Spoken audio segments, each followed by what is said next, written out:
주일을 저희가 맞이하는데요, 이 시간 모인 우리 사랑하는 모든 성도 여러분들, 하나님께서 여러분을 사랑하시고 복을 주시고 여러분의 산업을 번성케 하시는 은혜가 있기를 주의 이름으로 축원합니다. 오늘 말씀을 보면요, 12절 말씀을 보면 하나님의 명령으로 시작이 되어집니다. 하나님의 법도를 듣고 지켜 행하라 라고 하는 세 가지 관점을 소개를 하고 있습니다. 먼저 듣고라고 하는 것은요, 우리 인생은 그렇습니다. 무슨 말을 듣느냐가 그 사람의 그런 그 삶의 방향성을 좌우하게 되어지죠. 어려서부터 우리가 어떤 말을 들었느냐, 저는 어려서부터 남녀 칠세 부동석 이거를 듣고 자랐어요. 그래서 지금도 우리 여자 성도 여러분들이 저에게 가까이 오면 그래요, 마음이 편치가 않아요. 제가 여러분을 싫어서가 아니라 제가 배운 게 그래서 그래요. 그런데 요즘은 아이들이 그러죠. 남녀 칠세 지남석이래요. 붙어지네요. 저희 아이가 유치원 때인데요, 아유, 남자친구가 있네요. 그리고 요즘 초등학생 우리 아이들이 있는데요, 아이고, 저는 초등학교 때 연애는 상상도 못했어요. 그런데 요즘에 다 있나 봐요. 그렇게 다 짝꿍이 이렇게 있나 봐요. 그렇게 배우고 자라서 그런가 봐요. 우리는 7살만 돼도 떨어져라. 그래서 저 어렸을 때만 하더라도 버스 타면 남자는 다 뒤로 우르르 몰려가고 여자는 또 앞쪽에 그렇게 있고 이렇게 했었는데, 무엇을 듣느냐라고 하는 것이 바로 그 사람의 삶의 방향성을 좌우하고 뿐만 아니라 그 사람의 운명도 좌우를 하게 되어집니다. 대표적인 경우 우리 아담을 들 수가 있겠죠. 하나님의 말씀을 들을 때와 뱀의 말을 들을 때 그의 운명은 완전히 달라지게 되어집니다. 누구의 말을 들었느냐에 따라 가지고 그의 삶은 완전히 달라지게 되어지는데, 하나님 말씀을 들을 때에는 그는 하나님의 동역자가 되어졌습니다. 하나님의 동역자로서 하나님이 창설하신 에덴 동산을 가꾸는 자가 되어졌습니다. 뿐만 아니라 하나님께서 그와 동행하여 주시고 그에게 생명의 부요함으로 그에게 함께해 주셨습니다. 그런데 뱀의 말을 듣게 되어졌을 때 어떻게 되어집니까? 하나님의 낯을 피하여 숨는 하나님의 동역자가 이제는 하나님을 피하는 존재가 되어져 버렸습니다. 뱀의 말을 들을 때 그랬어요. 뿐만 아닙니다. 에덴 동산에서 그는 쫓겨나게 되어졌습니다. 뿐만 아니죠, 그는 하나님께 받았던 그 생명에서 그는 이제는 죽음이라고 하는 것을 갖게 되어지는, 그리고 아담의 인생을 한마디로 이야기하자면 수고로운 인생. 왜 수고로운 인생이 되어지느냐? 그 인생에는요, 가시와 엉겅퀴가 늘 따라다니기 때문에 그렇습니다. 우리 모든 인생을 바라보면요, 여기에서 자유로운 사람이 아무도 없어요. 우리가 볼 때에는 남부러울 것 없이 사는 사람처럼 보여요. 공부도 잘해요. 집안에 재물도 많아요. 속 썩이는 사람도 없어요. 이거는 정말 세상 걱정을 하나 할 것 없겠다라고 생각하지만요, 면면이 돌아보면은 세상에 걱정 없는 사람 단 한 사람도 없어요. 왜 그러냐면 모든 인생은 가시와 엉겅퀴가 항상 우리를 따라다니고 있기 때문에 그렇습니다. 모든 사람을 다 물어보면 마찬가지예요. 자, 모든 사람은 다 수고로움의 그런 인생, 어찌 보면 야곱과 같이 험악한 세월을 보내는, 그래서 우리 인생이 장수한 것이 자랑이 되지 못하고 신속히 날아가고 수고와 슬픔뿐이다 탄식할 수밖에 없는 것이 바로 우리네 인생이 되어지는 거죠. 누구의 말을 들었느냐?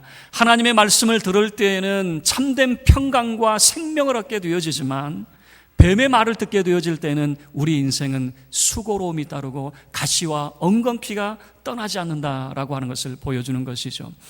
그리고 두 번째는 지켜라고 하는 말씀을 하고 있습니다. 우리가 듣는 자리에 멈추지 아니하고 그것을 지켜내는 것입니다. 지킨다라고 하는 것은 큰 주의를 하여서 행하는 것입니다. 양떼를 지키는 그런 모습이거든요. 뿐만 아니라 어떤 것을 무시하지 않고 경의를 태하는 태도를 보여주는데, 여러분, 이 지켜라고 하는 것이 우리가 말씀에 대한 태도를 잘 보여주고 있습니다. 왜 우리가 하나님 말씀에 순종하지 못합니까? 그 말씀이 귀한 줄 모르는 거예요. 그 말씀이 얼마나 우리에게 귀한 줄을 알지 못하니까 지켜내지를 못하는 거예요. 예를 들어보죠. 어떤 사람이 출타를 했는데 갑자기 불현듯 생각이 납니다. 아차, 집에 문을 안 잠궜어요. 어떡하지? 그런데 반응은 두 가지입니다. 그냥 놔도 와봐야 가져갈 것 없어. 가져갈 것이 없어요. 귀중품이 없으면 어떻게 합니까? 도둑이 와도 손댈 거 없으니까 그냥 놔도 그래요. 그런데 집에 귀중품이 있어요. 보물이 있어요. 어떻게 합니까? 다시 돌아가야죠. 그리고 문을 잠궈야죠. 왜냐하면 지키는 것은 무엇이냐면 귀중품이 있고 소중한 것이 있기 때문에 지키는 것이거든요. 왜 우리가 하나님 말씀을 못 지켜내냐면 소중한 줄 몰라요. 하나님 말씀이 우리 인생에게 보물이 되어짐을 우리가 깨닫지 못하는 거예요. 그래서 우리가 하나님 말씀을 지켜내지 못하는 거예요. 여러분, 지켜내는 것은 바로 우리가 말씀에 대한 태도입니다. 그것을 소중하게 여겨서 양을 지켜내듯이, 우리가 집을 지켜내듯이 우리가 지켜내는 거죠. 하나님의 법도를, 하나님의 말씀을, 우리에게 교훈하여 주신 하나님의 그 모든 말씀들을 우리가 지켜낸다라고 하는 것이죠. 그리고 세 번째는 지킬 뿐만 아니라 행하다라고 하는 것입니다. 하나님 말씀을 행하는 것이에요. 우리가 꿈에 대해서도 우리가 함께 살펴봤습니다. 죽은 꿈이 있고 살아있는 꿈이 있습니다. 어떤 것이 죽은 꿈입니까? 우리 머릿속에만 담아있는 것은 죽은 꿈이 되어지는 것이죠. 이것을 망상, 허상이다 그렇게 말하게 되어집니다. 그러나 우리가 꿈이 있어요. 그것을 준비합니다. 그것을 우리가 이루기 위해서 우리가 수고로움을 또 인내로서 감당을 합니다. 그것은 망상이 아니라 살아있는 꿈과 비전이 되어진다라고 하는 거죠. 믿음도 마찬가지입니다. 야고보서를 보게 되어지면요, 야고보는 죽은 믿음이 있고 살아있는 믿음이 있다 그렇게 소개를 하고 있습니다. 죽은 믿음이 어떤 믿음입니까? 행함이 없는 믿음은 그 자체가 죽은 것이다 그렇게 소개를 하고 있어요. 행함이 없는 믿음은 죽은 믿음이래요. 그러면 어떤 믿음이 살아있는 믿음입니까? 야고보서 2장 22절에 믿음이 그의 행함과 함께 일하고 행함으로 믿음이 온전하게 되었느니라 라고 하는, 행함이 있는 믿음이야말로 살아있는 믿음이다라고 하는 거죠. 야고보가 이렇게 지적하는 이유는 뭐냐면 내가 믿어요. 그러나 이 믿음이 생각 속에만 머물러 있는 것은 죽은 믿음이라고 하는 거예요. 이것이 우리의 삶 속에 나타나야 살아있는 믿음이 되어진다는 겁니다. 예를 들어 보지요. 만약에 베드로가 예수님께서 그에게 부탁하실 때에 깊은 물에 들어가서 그 물을 내려라 라고 그렇게 부탁하실 때에 내가 주님이 훌륭한 분인 줄 내가 믿습니다. 내가 당신이 어떤 분인 줄 압니다. 그런데 자기 생각으로, 자기 고집으로, 그렇지만 이 시간에는 물고기 잡을 시간이 아니니까 나 안 할 거예요 라고 한다면 그 믿음은 죽은 믿음이 되어지는 것입니다. 그러나 베드로는 내가 말씀에 의지하여 그물을 내리리이다 라고 했을 때에 그물이 찢어질 정도로 많은 물고기를 잡게 되어지는 것이죠. 우리의 믿음이 행함으로 반응할 때에, 믿는 바를 행하게 되어질 때에 살아있는 믿음이요 온전한 믿음이라 말하게 되어지는 거죠. 하나님 말씀도 마찬가지입니다.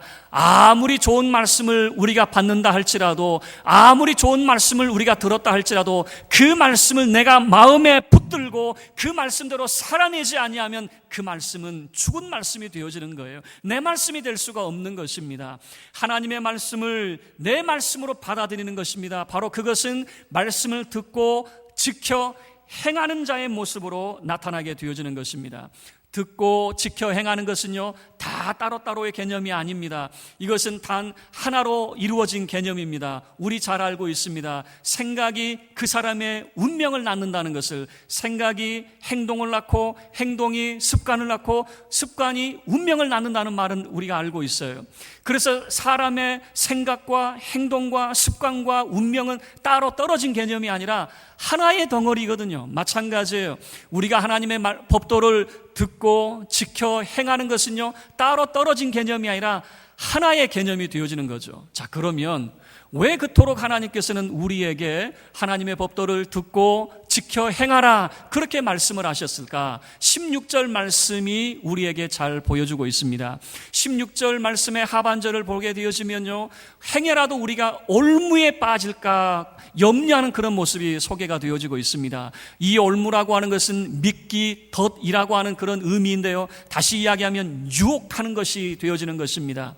유혹하는 거예요. 뱀이 아담을 유혹하고 하와를 유혹하듯이 그것이 마치 자기를 위한 것인 것처럼 포장했는데 했는데 알고 보니까 죽이는 꼴이 되어졌거든요. 우리가 미끼를 놓습니다. 미끼를 놓는 이유가 무엇입니까? 그를 먹여 살리려고 하는 것이 아니라 잡으려고 미끼를 놓는 것이잖아요. 마찬가지예요. 하나님께서 우리에게 왜 그토록 듣고 지켜 행하라 그렇게 명령하시고 말씀하시냐면 하나님의 백성들이 세상 유혹에 빠질 수 있더라 그 말입니다.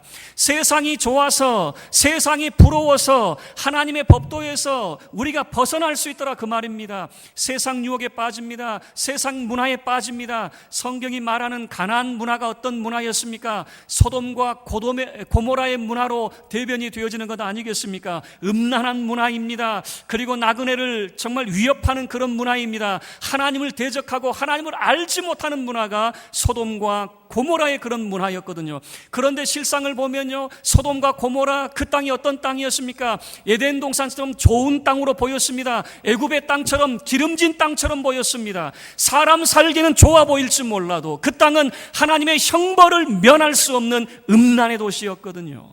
그래서 성경은 우리에게 이야기하는 거예요. 세상 유혹에 넘어가지 말라는 거예요. 그래서 하나님의 백성은 구별된 자의 삶을 살아야 됩니다. 하나님의 백성은 하나님 말씀을 쫓아 살아가는 자의 삶을 살아야 된다라고 하는 것이에요. 뿐만 아니라 16절 말씀을 보면요, 우상 숭배에 대한 염려를 하고 있습니다. 행여라도 우상 숭배하게 되어질까 봐. 가나안 문화의 우상 숭배는요, 성경이 특별히 신명기에서 보여주는 것은 무엇이냐면 바치는 문화였습니다. 어느 정도 바쳤냐면은 자기 아들을 몰렉이라고 하는 그 신에게 불살라 제물로 바치는 그런 모습이었어요. 이방의 그런 이 종교는 바치는 문화예요. 바치는 어떤 것이냐면 예를 들어서 가뭄이 들었습니다. 또는 그 삶에 정말 전쟁이 일어나고 어려운 일이 생겼습니다. 그러면 왜 이런 어려운 일이 생겼을까? 이거는 신이 분명히 노여워해서 우리에게 어려움이 생겼다. 그러면 신을 우리가 어떻게 달랠 수 있는가? 많이 바쳐야 된다. 많이 바치는 것 가운데에서 이게 바치는 정도로 안 되니까 자기 아들을 바치는 것이 바로 가나안의 문화였어요. 그거 본받지 말라는 겁니다. 그러면 성경이 우리에게 말하는 하나님이 기뻐하시는 것이 무엇인가? 여러분, 기독교 문화는 바치는 문화가 아니에요. 바치는 문화가 아니라 성경이 우리에게 보여주는 것은 하나님의 법도를 듣고 지켜 행하는 말씀에 순종하는 문화. 여러분, 그게 성경의 문화라고 하는 거예요. 다시 이야기하면 우리에게 어려움이 생겼습니다. 자, 우리 이렇게 생각하죠. 신이 노여워해서 우리에게 어려움이 생겼는데 어떻게 하면 좋을까? 많이 바치자가 아닙니다. 많이 바치자가 아니라 우리의 삶을 돌이켜 회개하고 하나님이 원하시는 참된 말씀의 삶을 살자. 이것이 기독교인의 참된 하나님의 말씀에 대한 반응이더라라고 하는 것이에요. 그래서 16절 말씀에 너희들이 올무에 빠질까 염려해서 하나님께서 그토록 우리에게 하나님 법도에 대해서 듣고 지켜 행하라 라고 그렇게 말씀을 하게 되어지는 것이죠. 그러면 우리는 이게 너무 피상적이에요. 듣고 지켜 행하는 것이 우리의 삶 속에서 어떻게 나타나는 것일까? 구체적으로 어떤 삶으로 나타날까? 우리가 맥주감사주의를 지내는데요, 유대인의 3대 절기를 통해서 하나님의 법도를 지키는 것이 어떤 삶으로 나타나야 될 것인가? 바로 이 3대 절기를 통해서 우리에게 잘 보여주고 있습니다. 예전에 제가 이 3대 절기를 이야기하면 거의 성도님들이 그래요, 야, 이게 뭐냐 그러고 눈들이 다 풀려버려요. 그래서 오늘은 제가 말하지 않을 거예요. 자, 어쨌든 3대 절기가 있어요. 유월절과 맥주, 그리고 장막절이라고 하는 것이 있어요. 그런데 다 추수와 관련이 되어 있습니다. 자, 그래서 1년 3차례 하나님을 찾을 때에 추수와 관련이 되어져 있는데 그들은 절기 때마다 하나님 앞에 감사의 행위를 하게 되어집니다. 어떤 감사냐면 하나님께서 우리에게 베푸신 그 모든 은혜에 대한 감사라고 하는 거예요.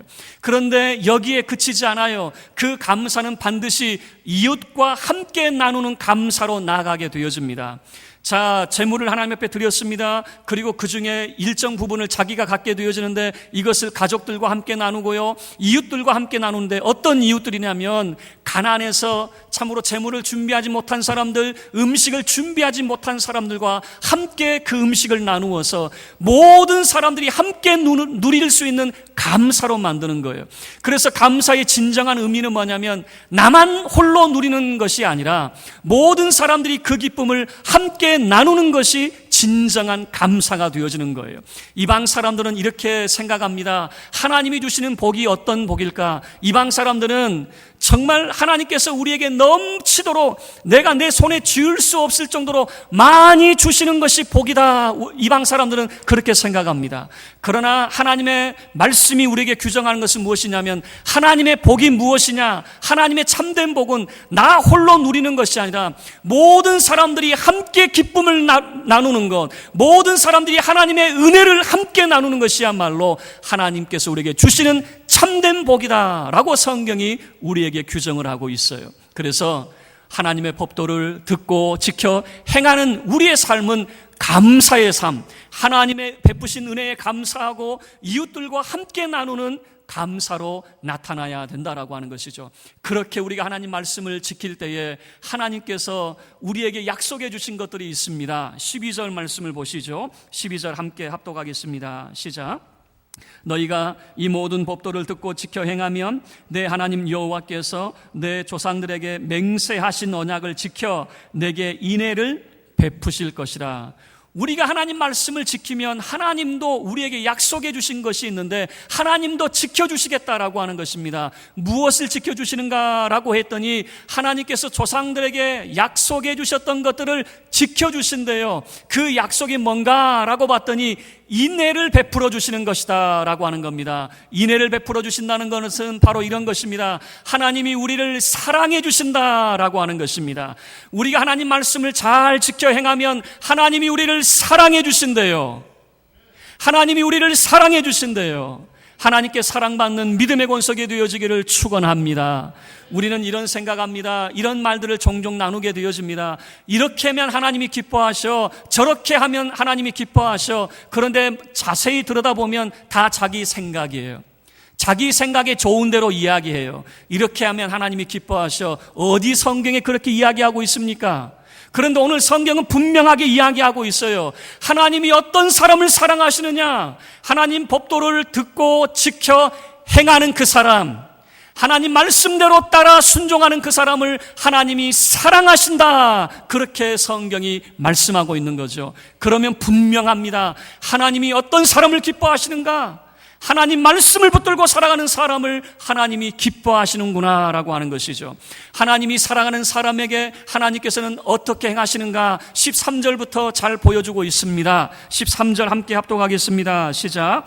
곧 너를 사랑하시고 복을 주사 너를 번성하게 하시되 내게 주리라고 내 조상들에게 맹세하신 땅에서 내 소생에게 은혜를 베푸시며 내 토지 소산과 곡식과 포도주와 기름을 풍성하게 하시고 내 소와 양을 번식하게 하시리니. 하나님의 인애, 하나님이 우리를 사랑하심이 어떻게 나타납니까? 하나님이 우리를 사랑하실 뿐만 아니라 우리에게 복을 주시고 우리를 번성하게 하신다는 겁니다.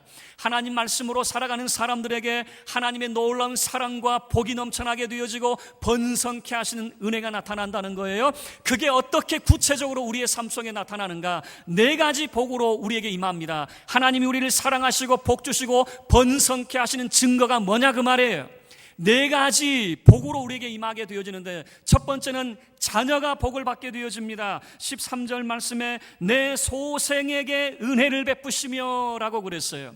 내 소생에게 은혜를 베푸시는데, 여러분 자녀의 복을 받게 되어집니다. 여러분 부모가 되어보지 않으면 자녀가 복 받는 것이 어떤 의미인지를 잘 몰라요. 자녀가 잘 태어나주고 잘 자라주고 잘 살아주고 그것만도 복이에요. 그런데 내 소생에게 은혜를 베푸신다라고 하는 것은 하나님이 그 소생에게, 그 자녀들에게 마음껏 복을 허락해 주신다라고 하는 의미예요. 여러분이 말씀에 순종하고 살게 되어지면 하나님이 마음껏 여러분의 자녀들에게 복을 주실 것입니다. 뿐만 아닙니다. 2번째 약속이 주어지는데 바로 풍성함의 복을 말씀하고 있습니다. 내 토지 소산과 곡식과 포도주와 기름을 풍성하게 하시고 라고 하는 거예요. 하나님께서 우리의 삶 속에 약속해 주시는 것이 그 사랑이 어떻게 나타난가 봤더니 우리의 삶 속에 풍성함의 복으로 나타나게 되어집니다. 여러분, 이 풍성함이 가만히 보면요, 씨뿌림에 대한 비유로 나타나고 있어요. 씨뿌림의 여러분 역사를 보세요. 씨는 보잘것없어요. 씨는 아무런 정말 우리가 그 씨를 보면서 감탄하는 사람이 있습니까? 야, 이거 대단한 걸. 씨를 보고는 감탄한 사람이 없어요. 그러나 그 씨가 열매를 맺게 되어지면은 아름드리 나무가 되어지고 곡식을 맺게 되어지고 열매를 맺게 되어지면은 우리가 감탄을 하게 되어지는 거예요. 여러분, 그래서 이것을 말하고 있는 겁니다. 그 풍성함이라고 하는 것은 우리의 수고는 참으로 보잘것없었어요. 우리의 수고는 미약했어요. 우리의 시작은 미미했어요. 그러나 우리의 나중은 창대하게 되어지는 하나님의 풍성케 하시는 은혜를 우리가 누리게 되어질 것이다 라고 하는 것을 보여주고 있는 것이죠. 세 번째는 우리에게 보여주는 번성의 복에 대해서 소개를 하고 있습니다. 13절 하반절에 내 소와 양을 번식하게 해주신대요. 소와 양이 늘어나게 되어진대요. 분명히 시작을 할 때는 한두 마리였습니다. 몇 마리 안 되었어요. 그러나 시간이 지나면서 때가 되었어요. 온 천지에 가득 찬 그런 번성의 역사가 나타나게 되어졌어요. 여러분, 이것이 가축에게만 나타나는 것이 아니더라고요. 14절 말씀을 보면 사람과 가축에게도 나타나게 되어지는 것을 보여줍니다. 14절 제가 읽겠습니다. 내가 복을 받음이 만민보다 훨씬 더하여 너희 중에 남녀와 너희의 짐승의 암수에 생육하지 못함이 없을 것이며 라고 하는 거예요. 너희가 복을 받음이 만민보다 더 많이 받았다라고 하는 거예요. 이 말이 무슨 말입니까? 너희는 세상에서 최고의 복을 받았다라고 하는 것입니다. 아멘 안 하실 줄 알았어요. 여러분이 하나님 앞에 최고의 복을 받았습니다. 하나님은 자신 있게 말씀하고 있는 거예요. 여러분, 모세의 입술을 통해서 내가 복을 받음이, 여러분이 복을 받음이 만민보다 훨씬 더하여, 하나님이 그렇게 말씀하고 있는 거예요. 우리는 그것을 몰라요. 우리가 하나님께 어떤 복을 받고 있는지를 모르더라고요. 하나님께서 우리에게 어떤 관심을 가지고 있고 어떤 사랑을 베풀고 있는지, 하나님 우리에게 어떤 복을 우리에게 허락해 주셨는지 우리는 몰라요. 그러니까 감사를 못하는 거예요. 그리고 하나님 앞에 우리는 늘 이렇게 이야기하죠. 감사거리가 있어야 감사하죠. 감사 조건이 있어야 감사하죠. 그러나 기억하세요. 그래서 그 사람이 감사라고 하는 것을 통해서 하나님을 온전히 의지하는 사람인지 아니면 자기를 의지하는 사람인지 이게 구별이 되는 거예요. 하나님을 온전히 의지하는 사람은 모든 내 인생의 전반적인 그 모든 것이 하나님의 은총이에요.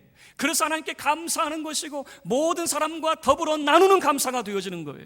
그러나 자기에게 집중하는 사람은 구실을 찾는 거예요. 조건을 찾는 거예요. 감사할 게 없네요. 그러니까 감사하지 않는 사람의 특징이 불평과 원망으로 나타나게 되어지는 거예요. 자기 자신을 바라보면서도 한심한 거죠. 한탄하게 되어지는 거죠. 세상을 바라보면서도 나아질 것 하나도 없는 것이죠. 서도 비빌 언덕이 있어야 비비지라고 하면서 세상 탓하게 되어지는 것이죠. 다른 사람 탓하게 되어지는 것이죠. 그러나 하나님 바라보게 되어지면 모든 게 감사예요. 여러분, 그래서 감사의 생활이야말로 그 사람이 하나님을 온전히 신뢰하는지 아니면 자기를 신뢰하는지를 구별하는 방법이 되어지더라라고 하는 거예요. 마지막 15절 말씀을 보면 네 번째 복이 주어지는데 건강의 복이 주어집니다. 우리 15절 함께 합독하겠습니다. 시작. 여호와께서 또 모든 질병을 내게서 멀리하사 너희가 아는 애굽의 악질에 걸리지 않게 하시고 너를 미워하는 모든 자에게 걸리게 하실 것이라. 하나님께서 건강의 복을 주십니다. 하나님의 사랑과 복주심과 번성의 약속이 어떻게 나타납니까? 참으로 하나님께서 건강의 복으로 우리에게 주시는 거예요. 모든 질병이 너에게서 멀리하게 해주실 것이다 라고 하는 거죠. 애굽에 임했던 그 모든 질병들, 이것은요 이스라엘 사람들이 다 겪었던 것이에요. 다 알고 있어요. 그 하나라도 너희에게 임하지 않게 되어질 것이다. 하나님이 약속하게 되어지는 것이죠. 어떠할 때요? 우리가 하나님 말씀을 듣고 지켜 행하는 우리의 삶이 감사의 삶이 되어질 때라고 하는 것이죠. 말씀을 마치도록 하겠습니다. 여러분, 성경은 우리에게 교훈하고 있어요. 세상 부러워하지 마세요. 세상 유혹에 여러분 휘말리지 마세요. 세상이 좋아 보이십니까? 세상이 부러워 보이십니까? 여러분, 믿음의 삶은요, 믿는 자의 삶은 이제는 하나님의 법도를 듣고 지켜 행하는 자의 삶이 되어져야 됩니다. 우리가 하나님 말씀을 지키면 하나님도 지켜주신대요. 무엇을 지켜주십니까? 조상들에게 약속해 주셨던 그 약속을 지켜서 우리에게 인애를 베풀어 주신대요. 우리를 사랑해 주신대요. 하나님 우리를 사랑하시고 우리에게 복을 주시고 우리를 번성하게 해 주신대요. 그것이 우리에게 어떻게 나타납니까? 자녀의 복으로 나타납니다. 풍성함의 복으로 나타납니다. 번성의 복으로 나타납니다. 건강의 복으로 나타납니다. 이 자리에 계신 우리 사랑하는 모든 성도 여러분이 오직 참으로 하나님 앞에 감사하는, 하나님의 법도를 듣고 지켜 행하는 말씀에 순종하는 자의 삶이 되어서 하나님의 사랑을 받는 자녀가 복을 받고, 여러분의 산업에 참으로 형통함의 복을 받게 되어지고, 참으로 여러분의 가정 속에 번성함의 복을 받게 되어지고, 여러분의 몸에 건강의 복을 받게 되어지는 은혜가 있기를 주의 이름으로 축원합니다. 우리